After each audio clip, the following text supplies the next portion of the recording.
चौबान कहाँ गया? नहीं भाई अच्छा नहीं चौबान यहीं की तरह बाड़ी हमारे तेरा बाटे में से कहीं बाकी नहीं। हाँ अब तो चौबान का ही डाली है हो ना ना। हाँ वो दूसरा चौबान होने का। अच्छा तू ना आओ ए हाय ना आ रही हूँ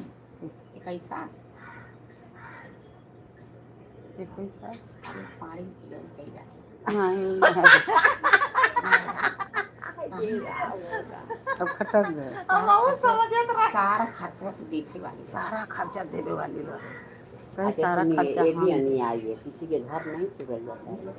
नहीं तो ये लो ना तुरे लोग खुद आके कहते रहे कहते रहे कि ये दीदी चलो ये हम फ्लैट लेते हैं भाड़ा पर दे दो हमारे सामान ये भाड़ा पर दिया जाए आ हम तहार दे ही सब तेल लगाए बार झाड़ आ खाना बना के दे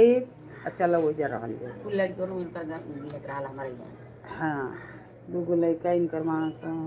4 गो लड़कनी रही सारा खर्च हुए लगावे के रही लेकिन दिहलिए नहीं कुछ तनी नगद तो खटक गए कुछ नगद ना दिली है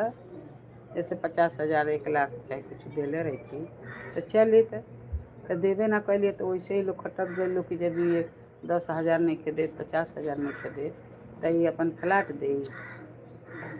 फ्लैट किन के दे कितना हमारी में गिर जात रही नहीं गलती में हाँ तो वही करना गलती भाई इनकी घरे आके तो भाई गलती देने इनकी घरे अपने भाई नहीं तू ले घूमत आऊ तारा तब सोत आऊ गई कहीं का बाकी जब जाना तनी कि घुमक्कड़ एक आदमी हो जाला आ उसके लत हाँ अरे पतो ही बा लइका